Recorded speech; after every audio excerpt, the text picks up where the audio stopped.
Marco, eu queria fazer uma observação.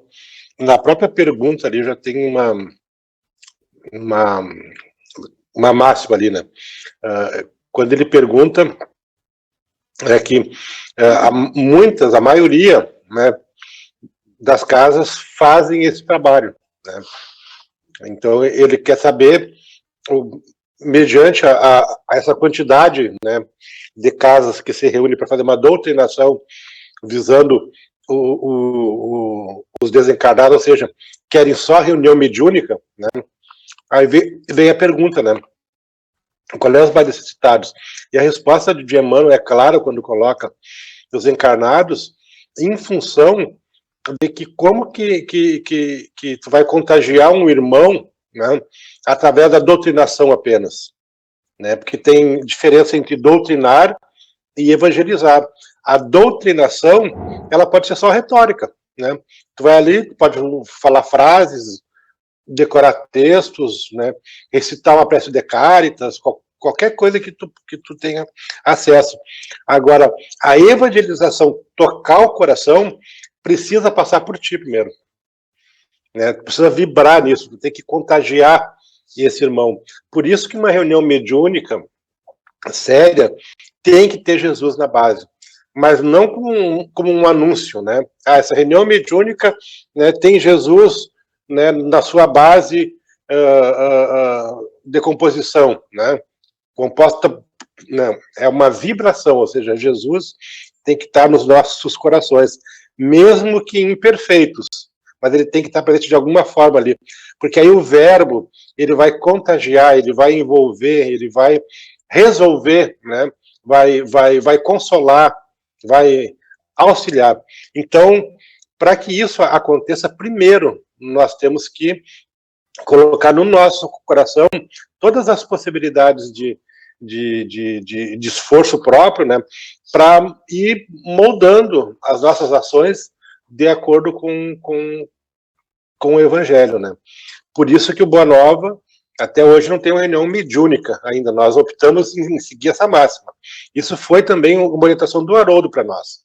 Lá atrás, quando a gente conversou, o Haroldo nos orientou assim, Éder, não te preocupa com a reunião mediúnica. Uma reunião mediúnica, para ter a produtividade, o alcance, né, ele é mais importante que ela venha dos corações já não prontos, porque a gente não tem essa perfeição, mas mais envolvidos, mais próximos da fraternidade real, né? Que cooperem entre si, que sintam esses elos da verdadeira fraternidade, para que quando chegue numa reunião mediúnica séria, né, haja aquele halo vibratório, né, em que as entidades só estarem ali presentes junto com aqueles irmãos, por si só já consigam o que elas tanto necessitam, né?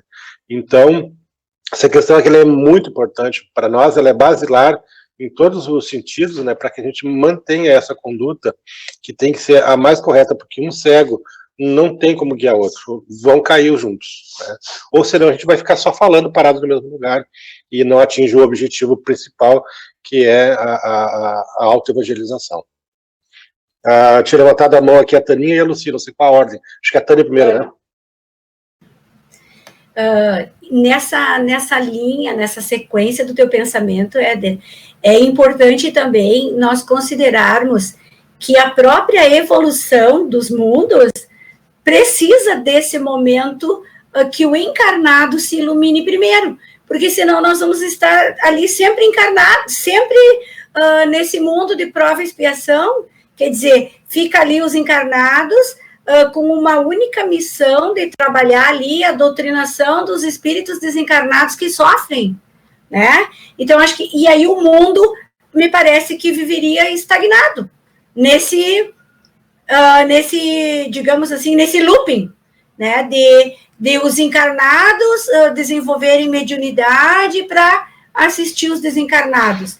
E nós precisamos pensar que para essa evolução dos mundos, nós temos que contribuir para isso com a nossa autoiluminação, que nada mais é que a evangelização, que é ter Jesus no coração. Então, a gente tem que... Eu acho que bom que existe essa preocupação com a equipe do Boa Nova de, primeiro, a gente evangelizar, porque me parece que depois é meio que consequência a iluminação de todos e menos trabalho, talvez, haverá no plano espiritual, para todo mundo. Menos sofrimento se vai ter no plano espiritual.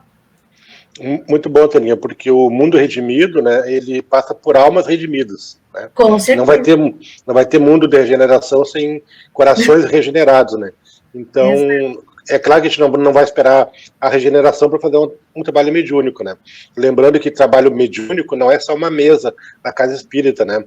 Tem o pai médium, a mãe médium, o filho médium, o colega de trabalho médium, né? Nós temos mediunidade 24 horas por dia na nossa vida. Quando o filho entra em casa com aquele halo, né, vibratório diferente, a mãe e o pai vão utilizar o que para perceber isso? Né? A mediunidade deles, né, a percepção deles. Quando tu chega num ambiente de trabalho que tu vê o colega que ele não está bem, o que tu está usando ali? A tua percepção mediúnica, né, os teus talentos, o exercício, né? E aí tu vai chegar nele, o que foi, meu irmão? O que está acontecendo? Nesse momento tu está evangelizando, tu está transformando, tu está modificando através do teu coração. Né? Lucy, pode falar. O Mano é muito sábio quando ele diz, né, que a gente necessita se iluminar primeiro, né, para depois poder conversar com os espíritos, principalmente os que aparecem nas reuniões mediúnicas. Eles Live streaming has stopped. Os que aparecem nas reuniões mediúnicas, eles necessitam de ouvir a nossa voz como encarnados, né, de sentir a vibração, porque os demais que não necessitam tanto, os próprios espíritos já fazem a doutrinação para eles lá. E também o dialogador que conversa com o espírito tem que ser, né, ele tem que ser uma pessoa esclarecida, porque se tu vai conversar com o espírito de 300, 500 anos atrás, tu não pode ter uma linguagem dos dias de hoje. Tu tem que saber da época dele e conversar com a simplicidade, né, da maneira que ele entenda. Então, é por isso que nós, os encarnados, precisamos primeiro estar bem cientes e bem doutrinados mesmo, né? A gente precisa saber como que vai tratar os nossos irmãos, né, com muito carinho e sabendo da origem deles. Por isso que a gente tem que estar melhor preparado que eles mesmo. É isso. Não sei, acho que é a Cris, né? Pode falar, Cris. Não, a minha observação é bem rápida. Durante as encarnações e fora delas, né? E também, esse tempo todo que a gente está aqui trabalhando, estudando, preparando os estudos, todo esse tempo nós estamos acompanhados também, né? Então, os espíritos que estão à nossa volta, muitas vezes estão nos inspirando, mas outras vezes também a gente acaba por atrair espíritos que têm necessidade de saber exatamente isso que a gente está estudando e isso que a gente está apresentando. Então, nós também, em todo momento em que a gente busca por conhecimento, a gente está também inspirando os desencarnados que estão à nossa volta, né? Muito bem, Cris. Já passo para ti, Jairo. Muito importante isso que tu falou, Cris. Assim, ó, em época de pandemia, como é que as casas estão fazendo com o trabalho mediúnico, né? Tem gente que está pirando na maionese por causa disso, né? Tem N artigos escritos, e tu vê nas manifestações espíritas, que eu acompanho o movimento espírita, né? A nossa casa, a nossa sala, ela virou um centro espírita. Quando a gente faz o evangelho no lar, pode ter certeza, se aquele lar estiver envolvido nas mais puras vibrações, na seriedade, no comprometimento, vão ser encaminhados espíritos ali, vão ser trazidos por benfeitores, sob uma responsabilidade deles, né, para participarem daquele evangelho. Se eles têm que receber um lenitivo, uma orientação, uma base doutrinária evangélica, aí eles vão trazer para aquela casa. Então nós temos que ter essa consciência que agora, enquanto a gente não puder voltar para o centro espírita, a nossa casa, ela virou um mini centro espírita. Então a gente tem que cuidar, né, para não ter duas condutas, uma a que nós tínhamos no centro espírita e a outra que a gente tem agora em época de pandemia, né? a gente continua a tarefa continua. A diferença é que agora só é a nossa sala, no dia e na hora específica que há aquele encontro, como diz a Cris, a gente fica estudando, fica envolvido, a gente está automaticamente sempre a postos para auxiliar esses espíritos. Pode falar, Jairo. Não, acho que tudo que está sendo dito aqui é muito legal, muito interessante, assim, né? E eu fiquei imaginando, né, o quanto nós somos espíritos, já que já viemos de muitas vidas, né, de muitas experiências, né, de muitos trânsitos em diversos setores, né, e no campo religioso também, isso foi um pouco da nossa fala sábado, e o quanto a gente tem estudado, o quanto a gente tem se apropriado do conhecimento do Cristo, né, do próprio Evangelho, né, mas enquanto este evangelho, esse ensinamento, ele não é apropriado por nós na nossa intimidade, assim, dessa questão da reforma íntima, né?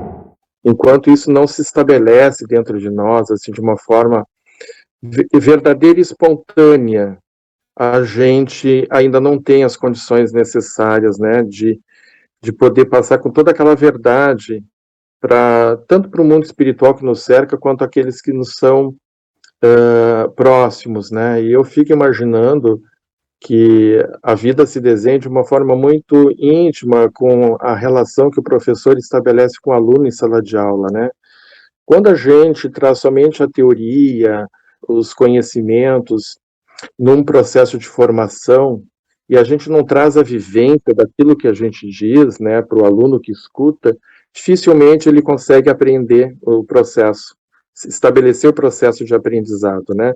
E os alunos são muito claros, às vezes lá na universidade, quando eles dizem assim, puxa vida, como é diferente o professor que tem experiência daquele que nunca viveu, né, que só traz a teoria.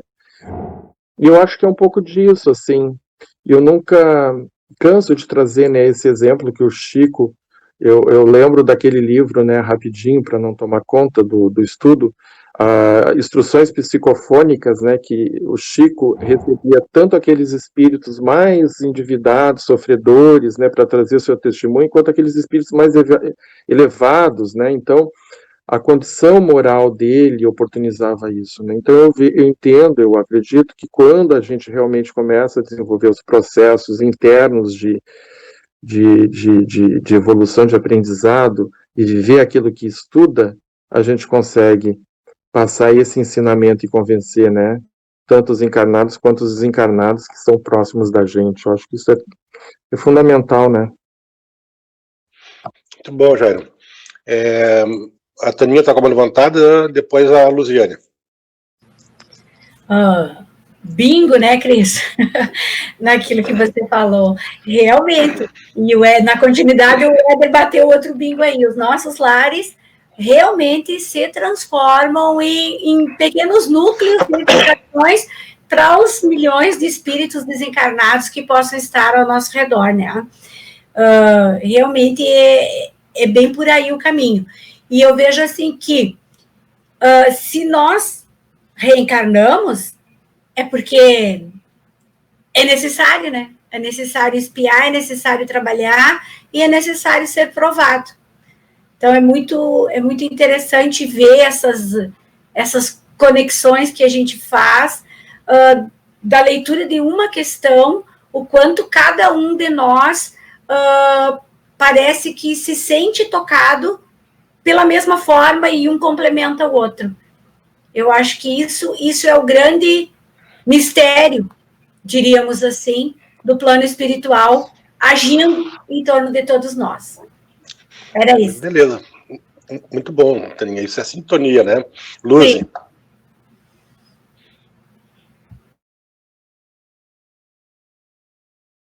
Oi, estão me ouvindo?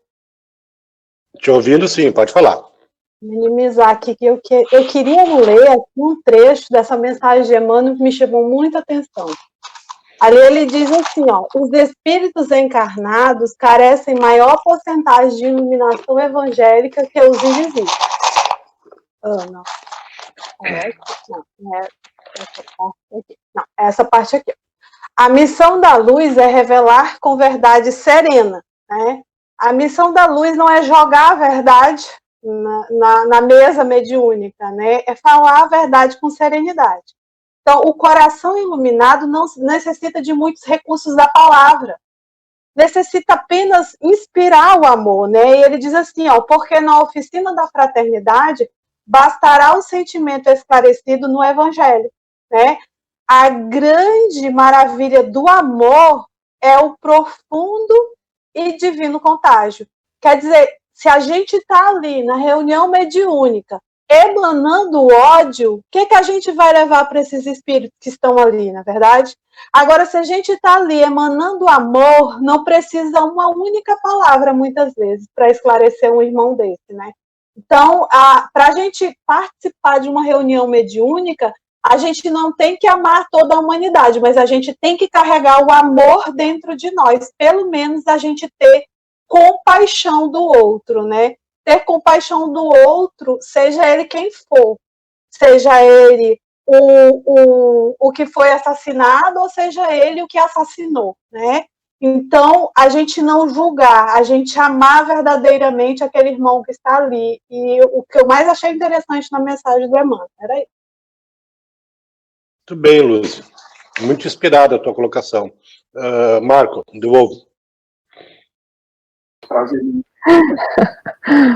Não, eu queria fazer algumas conexões, assim, que eu acho que é bastante importante a gente pensar de que a gente está falando toda vez de doutrinar, né, orientar, e é bastante, eu acredito, relevante a gente perceber que essas palavras nos indicam um sentido de que não é impor, né?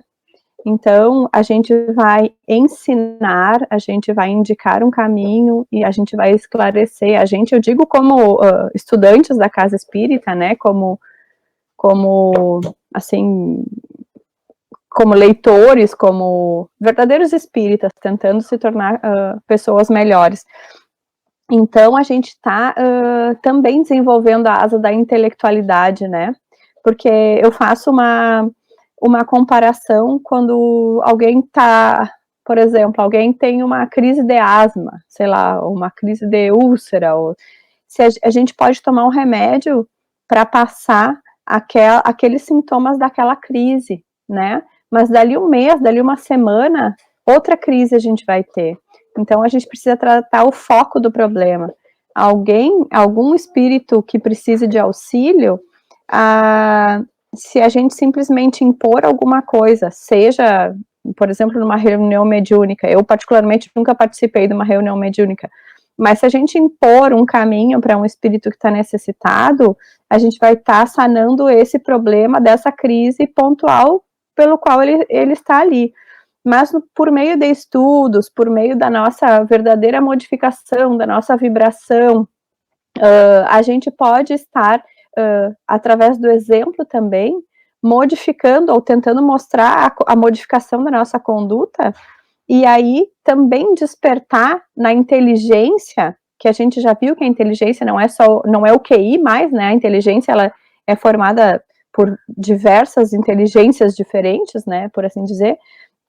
A gente vai estar conseguindo também que este espírito desencarnado consiga, talvez até detectando pelas nossas ações, problemas que aconteceram com ele e que são necessários atacar a fonte, né, da doença e não a crise. Então, eu acredito que é bastante importante também a gente notar a necessidade do desenvolvimento intelectual, e não é, como é que eu vou dizer, não é acadêmico, é discernimento, né?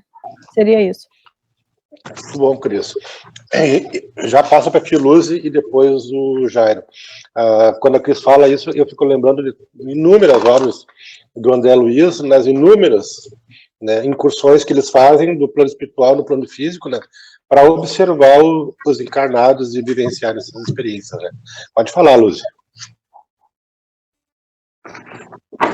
Não, é que eu lembrei que tu estava falando no início ali, né, que as nossas casas espíritas hoje se transformaram em centros espíritas, cada vez que a gente faz o Evangelho no Lar. E levando para a mensagem do Emmanuel e para o que o Marcos estava falando, né? E para a mensagem de São Francisco, se preciso, use palavras, mas use o seu exemplo, né? Então, a gente tem que se policiar hoje em dia 24 horas por dia para ver se a gente está dando o exemplo, porque a cada hora, se a nossa casa virou um centro espírita e se a gente mantém uma prece diária no nosso lar, pode ter um irmãozinho ali que está precisando não da nossa palavra, mas do nosso exemplo, né? Para ele se modificar, para ele se melhorar, para a gente pensar nisso, tá? Muito bom, Luz, e não só no Evangelho do Lar, né? Imagina que tu te encontra com um irmão teu encarnado e ele precisa do perdão e tu perdoa ele naquele momento. Aí tu imagina que ao mesmo tempo pode entrar entidades observando e trazendo ele aqui, ó, olha como ele perdoa aquele irmão ali, né? Esse acontecimento aqui vai envolver eles lá, resolvido o problema. Contaminou, né? Jairo, por favor. Eu acho que é até interessante esse ponto que estão trazendo, né? Eu só queria reafirmar a importância do centro espírita para o mundo espiritual, porque muito foi dito aqui da importância da gente poder estar numa faixa, né, de vibração em sintonia, para o mundo espiritual poder atuar. E muitas vezes os espíritos, né, quando vão desenvolver, e eu já tive a felicidade de participar de algumas reuniões mediúnicas dentro do centro espíritas, né, os trabalhos de desobsessão, até de trabalho de materialização, e o quanto o mundo espiritual se desdobra para criar uma ambiência que muitas vezes a gente não oferece para eles, mas que aquela ambiência do centro espírita organizada, muitas vezes utilizada para trabalhos mediúnicos, às vezes a espiritualidade ela tem que fazer aquele reforço daquele ambiente, porque às vezes a gente não está em condições ainda adequadas, né? Então, os espíritos, por mais que a gente tenha boa vontade, eles também, dentro da boa vontade deles, eles têm um olhar misericordioso muito grande, porque dentro do centro espírita, eles encontram recursos, né, verdadeiros laboratórios para suprir muitas vezes aquela dificuldade que a gente ainda apresenta, né? Então veja o quanto é importante o papel do centro espírita, e eu digo isso porque depois, pós-pandemia, a gente poder retomar esse ponto de referência, né, que é tão importante, que eu vejo como um espaço de trabalho mesmo doutrinário, né, e mediúnico, né? É isso aí, Jairo. Todos nós estamos ansiosos, né? Eu concordo contigo que o centro espírita ele é um ambiente ultra, mega preparado, né? Espiritualmente para as atividades, né? Como um todo, né? Também, Jairo, eu tô louco que volte para te poder atender as pessoas ao vivo e a cores, fazer atendimento fraterno, transmitir o passe, né? Essa troca de energias, né? E espero que a gente consiga fazer isso com segurança, né? E só vai ser feito, aliás, quando a gente estiver sentindo essa segurança aí, né? Então, vai acontecer assim, Jairo. Não tem a menor dúvida disso, né? E eu estava falando e eu lembrando da atividade do passo na casa espírita, quando tu fala que a gente dá muito trabalho para o plano espiritual, e realmente, Jairo, se a gente pegar um passista, e naquele dia ele está escalado, e ele vai transmitir o passe, de forma invigilante, ou com problema de estômago, ou porque brigou em casa, ou porque, enfim, ele vai, naquele dia ele não está preparado e invigilante e vai para a tarefa, tu pode ter certeza, né, que vai mobilizar no mínimo 3 espíritos da equipe espiritual para neutralizar aqueles fluidos dele, para não contaminar quem vai receber o passe. Então veja a responsabilidade que nós temos do preparo nas mínimas coisas, né, para que a gente consiga dar conta nas grandes coisas, né. Te devolvo aí, Marco. Acho que a Cris levantou a mão, perdão. Bem rapidinho, enquanto o Jairo estava falando da importância da casa espírita, né, e da vontade de voltar, eu concordo também que é um lugar inigualável, mas me veio na mente, assim, fui, quem sabe, inspirada, que essa pandemia, quem sabe, sirva para que a gente seja como crianças aprendendo a caminhar, né? Quando a gente vai no centro espírita e trabalha, vai como trabalhador ou vai como assistente, né, assistir as palestras, assistir os estudos, como a gente está ali, aquela criança que está por volta de 1 ano, dando os passinhos de mão com o pai ou de mão com a mãe, né? O que a pandemia fez? A pandemia é aquele pai que soltou a mãozinha e disse assim, agora caminha, vamos ver se tu sabe caminhar. Então, assim, será que a gente está conseguindo caminhar, né? Ou se a gente ainda está precisando se agarrar nas coisas.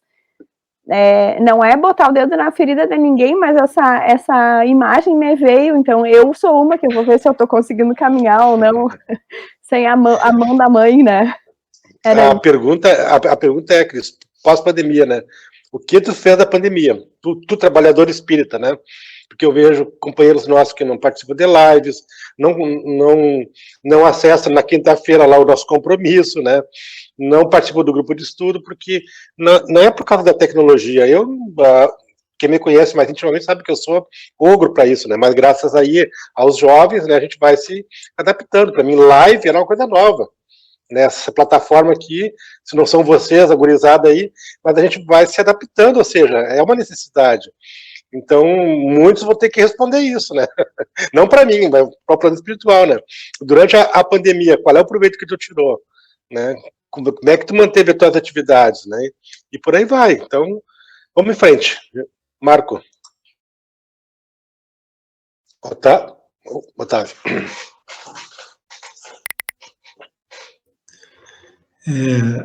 Com relação ao autoconhecimento, hoje eu percebo, ainda de forma bem pequena, mas eu acho que é primordial a gente fazer uma retrospectiva, mas clara, evidente, precisa, desde o momento em que a gente passou a se entender por gente, desculpa a expressão, mas desde a criança até a presente data. Eu fiz isso, já me reportei a respeito, consegui, acho que tudo que eu fiz até então, e isso dá uma espécie de, assim, de tranquilidade interior, porque eu, pelo menos, passei a ter um pequeno conhecimento a meu respeito. E eu tenho me cobrado exatamente espírito, porque eu converso muito comigo. Ao entardecer de cada dia, eu já comentei também aqui, eu tenho mais ou menos até 25, 30 minutos. E uma das coisas que eu faço é um diálogo de mim para comigo, amplo, assim, dentro das características da minha existência. E isso aí vai abrindo espaços. Claro que é lento. O tempo ele não anda rápido. A natureza não dá saltos. E não poderia ser diferente conosco. Não é fácil, mas também a gente não tenta, não vai buscar alternativas. Era isso aí.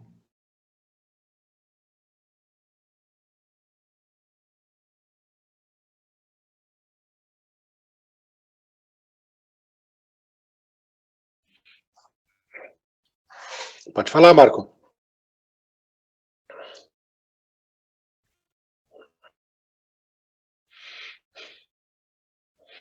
Uhum.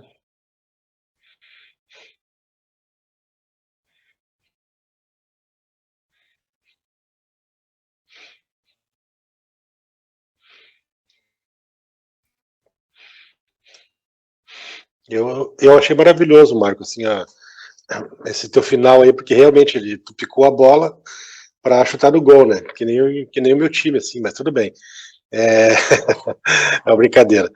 Muito importante, Marco, essa tua colocação final aí, essa tua batida de bola, porque quando a gente para pensar e chega à seguinte conclusão, como falou o Otávio, né?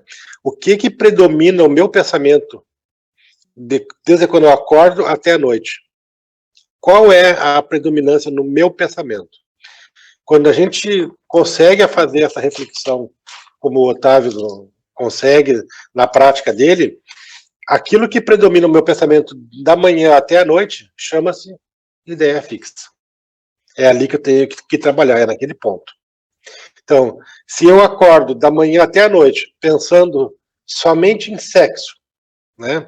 A minha ideia fixa é em sexo. Se eu acordo da manhã até a noite pensando em comida, a minha ideia fixa é essa. Se eu acordo da manhã até a noite pensando, né, que a Taninha ficou de me dar um bolo e não me trouxe, eu estou com raiva, minha ideia fixa é essa. Então, tudo aquilo que predomina o nosso pensamento na maior parte do tempo é a ideia fixa. E como falou o Otávio, nós somos imperfeitos, é difícil. O mais difícil é esse reconhecimento. Então, esse policiamento, essa autoanálise, ela é muito importante, porque isso vai nos dar, né, a orientação que a gente precisa para esse autoconhecimento, para fazer aquele link, como o Marco colocou naquela imagem extraordinária ali, né, entre os outros, né, e as dores e nós no meio ali, mas sem autoflagelo, né, de forma serena e tranquila, percebendo a nossa condição espiritual, como o Marco colocou no início. Nós somos espíritos, nós temos que agir como espíritos, pensar como espíritos, né, e nos manifestar, mesmo no corpo, de forma espiritual. Agindo assim, a gente vai conseguir ter assim, uma base, um laço muito grande para conseguir trabalhar essa questão da ideia fixa. Eu convidei o Zé para nos ajudar, porque o Zé fez um trabalho no